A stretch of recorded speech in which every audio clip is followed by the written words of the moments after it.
right, so everybody that's listening to us, if you're listening to us on one of the radio stations, we are grateful for that. Keep listening. If you're listening to us on one of the podcasting sites, we're grateful for that also. We're growing slowly but surely on the podcasting realm. Really appreciate if you like, subscribe, share. We will be having a returning guest on today. He's a good friend of mine. He does a lot of great work. He's got a good book out, American Grit. I hope that people listening to this, once they hear a little bit of that story, go out and get the book at your local bookstore or on Barnes and Nobles, Books a Million, and then we'll go to Amazon last because we do hope that you support small businesses first. But it is johnsuzuki.com for the website. He does have a podcast. You can check that out as well. We're going to talk about that too. John, thanks so much for always coming on. Always good to see your smiling face. And we'll be talking about a lot of great things today. Oh my gosh, it's wonderful to see you again, Rob. Thanks for having me back. All right. So, John, let's kick this around. First off, let's start out with the book. We do want to tease that again for people that are new listeners. Again, American Grit. It is a very good story. I hope that the young people listening really learn from history, because if you don't learn from history, you're bound to repeat it. Unfortunately, in America, we don't learn from history very much. That's why we repeat it pretty religiously. But let's talk about American Grit and what made you want to write the book, John? So yeah, I'll tell you, it's an amazing story that I stumbled across, and as I found it, I realized it was a story that the world needed to know about. And it's when people think of history, including me, I'm like, ooh, history, whatever. This is an amazing story, and it's a true story. I call it the greatest love story ever lived. And it's love for family, love for country, love for making the world better. And I wrote this book initially to inform and make people aware that this part of history actually happened. Because not only do we not learn history, a lot of people are trying to erase it. And as you said, Rob, history forgotten or history ignored tends to repeat itself. Even history known repeats itself. And this chapter of American citizens being thrown into American concentration camps during World War II is one that fewer and fewer people these days know about. And it's an incredible story. And it happened during World War II when Japan bombed Pearl Harbor, and there was legitimately a lot of fear. Okay, that's clue number one, fear. Do you think there's a lot of fear in the world today? Well, yeah, right? And it was legitimate fear. And so somebody came up with the misguided idea that, because there was a risk of the Japanese attacking the West Coast, which people were legitimately concerned about, anybody who looked like the enemy needed to be imprisoned. And this included 120,000 people, 2/3 of whom were American citizens, 50,000 of whom were children and babies. And they threw them into these concentration camps where people don't belong in the deserts and swamps of America, because they look like the enemy, because it was strictly racial. Right. And when you think of these people had to live in shacks that were made out of pine lumber and tar paper. They were behind barbed wire fences with armed American soldiers pointing their guns at them. And out in the middle of nowhere, where the temperatures were over 100 degrees in the summer and below freezing in the wintertime. And you just sit there and you go, what? So that part of the story is something that I wanted to remind America of, because we can't forget it. We can't forget it. Well, we're seeing this in, first of all, I'll even backtrack before I even say what I was going to say, John, because we're seeing this as far as in schools, whether it's grammar schools, high schools, they are not teaching any history courses. That's right. And it's really sad. Again, and I know this is kind of a toxic topic as far as those monuments go, and that was big in 2020 and even a little before that, 2018, 2019. I feel like it started more so under the Trump administration. where people would get real riled up and want to shut down the Confederate flag, take it down, I should say. Right. They wanted to make sure that the statues were moved or taken out. Listen, whether you agree with the statue or not, whether you think the person that the statue is about is good or bad, it's about learning history. You cannot just get rid of statues, flags, That's because you right. don't agree with it. You have to learn from it. This country was founded on freedom of speech and expression. And it seems like, especially in the past 4 years, they're trying to take this away from people. And Yeah. we should be trying to fight to keep this in our country, because we're going to end up like China eventually if we don't put the clamps on this.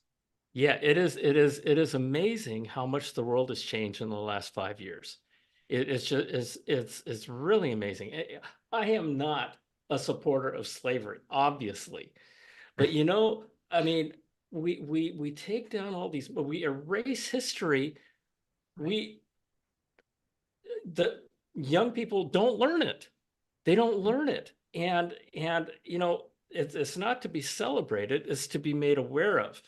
And as long as you're talking about our government, the second reason why I wrote this book was to inspire people, because there's so much fear in the world today, as I mentioned, and our government isn't helping things. In fact, they're helping it along. And a big part of this book, the subtitle is "From a Japanese American Concentration Camp Rises an American Hero." And what happened was that there were men who volunteered out of these camps to fight and die for the United States Army, who was the same army that put them and their families in those camps, and the same army that kept their families in prison when they went off to war. And these men joined a segregated Japanese American war unit called the 442nd Regimental Combat Team. The 442nd went on to become the most decorated war unit in the history of the United States for its size and duration. And you go, first of all, who in their right mind would volunteer for the Army out of the camps? And then they went on to become some of the most decorated heroes in the history of this country. And when you think about that, and the thing that just absolutely amazes me and inspires me is that these people had a choice. They had a choice of being victims. They had a choice of blaming the government and blaming the army and blaming whoever they wanted to blame. But when you blame others for your circumstances, you're giving away your power, because you're giving it to whoever you're blaming. These guys refused to be victims, and they chose to find a way to prove their loyalty, to find a way to get them and their families out of the camps by proving that they deserve recognition as Americans just like everybody else. And so it was a choice. And one of the things that I really encourage people to understand is that your life is your choice. Your life today is the product of the choices that you've made. And your life in the future is going to be the product of the choices you make from here on out. And so I use this as an example because not very many people are living today in concentration camps, but or internment camps, or God, what extermination camps. I mean, for crying out loud.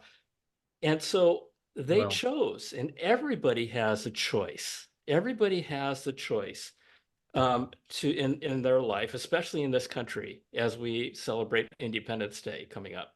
listen, I'll Um, tell you, you John, know, just to interject quickly, there were internment camps, as not as bad as what you're talking about, but they were very close to being at that aspect of this back in COVID in Australia. yeah, It was really bad. Canada had issues too. So if we didn't have multiple people around the country stand up and fight against this, and we had that's right. thousands of people fight against this, we were getting close to that point in this country where, again, no one was doing, slave work, but there was going to be a lot more Rounding people up. suicides, yeah, and Yeah. a lot of issues going on with the cards, the medical cards, we'll just say, because we don't want to get censored here. That was going on back in 21. So it was very close to that here. And listen, if we don't put the It can clamps down happen. on the It government, can then happen. it will get to that point. What you wrote the book out and what we're speaking about right now, no And doubt. think back to 9/11. Yeah. 9/11 happened, and somebody came up with the misguided idea that all Muslims are terrorists. And Mhm. somebody else came up with the idea that we needed to round up all the Muslims. What's really interesting and a very little known story about that was that a gentleman named Norman Mineta, Japanese American, Mhm. when he was 10 years old, he was thrown into one of these camps. He was the transportation secretary for George W. Bush. And when they came together and George W. asked his cabinet and his advisors, what do we do? He said, whatever you guys come up with, do not come up with the same solution that that man right there had to live through. And it was Norman Mineta. And so, we are one or two misguided decisions away by people in power of really bad things happening all over again. And so I see a world where our political leadership isn't helping us. It isn't, put it this way, Well, it isn't spreading love, right? If anything else, is spreading fear. And the big part of this book is, folks, you know, our political leadership needs to be watched. yeah. Well, we And have we two are the people. elderly men running for president of the United States. One really doesn't know where he is. The other one is not that far behind, I would say. He's far behind, but not that far. Right. We have multiple people in Congress, in the U.S. Senate that are in their 80s, 90s. Some of them are even close to 100. Chuck Grassley, the senator from Iowa, rather, excuse me, is 96. I mean, what is going on? I mean, this is ridiculous. And just to kind of gear this into what we're speaking about, John, is that we have these people that are very elderly, 96 years old. Should they really be making decisions about America that were really extremely close to nuclear war? Should we have 96-year We olds are, making decisions? Come on, 80-year well, olds? I will tell you, in fact, I'm coming out with a second edition of my book. And hot off the press for your listeners, I'm going to be making it available for free on my website at johnsuzuki.com starting August 1st. So people will be able to get it for free. The gentleman in my second edition who wrote my foreword was one of the guys who fought during World War II with this group of people that I wrote about in my book. He's 101 years old. And I'll tell you something. When I met with him, he was sharp as a freaking tack. I mean? His mind Right. was there. Now there's a lot of 101 year olds. So I would say that it kind of depends, right? I would love to have had this man in Congress, right? At 101 years old. But at the same time, he just passed away last week. Right. And so, but the thing for me is that, we're being led to what I call bucketize people, right? You have the whites buckets, the black buckets, the Muslim buckets, the Christian buckets, the gays buckets, the straight buckets. You got all these buckets. You got the Asian buckets. You got whatever, right? And honestly, I tell my other Asian people, don't treat me special. Please don't treat me special. I don't want to be singled out as a category, right? If you look at Asians, you got Japanese, Chinese, Koreans, Vietnamese, you got all these different cultures, all these different languages, all these different ways of people, and yet we're bucketized into a single. I mean, look at Europe. Look at all the white cultures. And we got to bring back a little more love into this world. And that's what I think. That's why I'm so happy to be here, Rob, because I feel like that's what you're doing. That's what I'm doing. And our political leadership isn't doing it. So we're taking it upon ourselves to do it ourselves. Well, I do want to talk about what you're doing with your podcast in just a second, but just kind of to speak of what you just said. Again, it's not, everybody that's elderly is not, senile, but the Right. people that we have in power for the most part are not looking out for you and I. Yeah. They Okay. most Yeah. likely Yeah. are Yep. somewhat senile, and it's a real big problem in our society. And this whole race baiting, white against black, white against Exactly. Asian, Asian Exactly. against black, Hispanic against white, is pumped up by the powers that be because they want us to hate each other. We go back to the That's Martin right. Luther King era back in the 60s. And Martin Luther King, the song and dance, as far as the speech, I Have a Dream, was nice and dandy. But Martin Luther King, where he died at that time, he was rallying black workers and white workers together to form unions. This story is not told a lot, again, because we don't have history courses in this country anymore. But that's what he was focused on, getting the workers together. We saw this in Staten Island, New York, where I interviewed this guy, Chris Smalls. He was all over national TV a couple of years ago. He started that one of the first Amazon unions over in Staten Island, New York. Staten Island is a Trump area. These people are white Trump supporters. This guy is a black guy wearing a do-rag. He was organizing along class lines. It's not about black, white, Latino, Asian, Native American. It's about negotiating and rallying people in class lines. And that's how he got that done. If you say, oh, well, you hate gays and I don't, so I can't have you in my group, or you're a Trump supporter and I'm with Biden, I can't have you in my group. We're not going to get anywhere in this country. And this is That's right. what the That's powers right. that be want, the division. Dividing us. And Divide. that's the way the Exactly. cookie crumbles right now. And Exactly. people don't talk about it. People don't want to admit to it. And all the gobbledygook nonsense on Twitter and social media, it's to do the divide, the race Yep. Yep. divide, and create that so everybody hates each other and we do not move forward as far as progress. And that division is exactly what I call the bucketizing of America. And Yeah. it's something. It's all about fear. And what's the antidote to fear? The antidote to fear is love. And we just need to bring a little more love into the world. And one of the things, and I have Martin Luther King up on my wall, and one of the things that he said was, judge a person not by the color of their skin, but by the content of his character. And I believe that. I believe that to the core of my being. I don't want you to judge me as an Asian. I just don't. Right? And I don't think anybody should be judged based on what they look like. But yeah, we need to bring a little more love into this world, and we need to break through these buckets and this division that our political leaders are trying to create. I want to get into the podcast. Obviously, you started that. It's Sure. growing, a lot right now. You have all different people on talking about Yeah. all sorts of great conversations. Let's tease that to the audience and just talk about what you do there, how it all got started, all the nits and crannies. Oh, okay. It's amazing. I started it on January 1st, and this coming Tuesday, I'm celebrating my 50th podcast episode. Oh, wow. And it's just been wonderful. It's called Finding Better.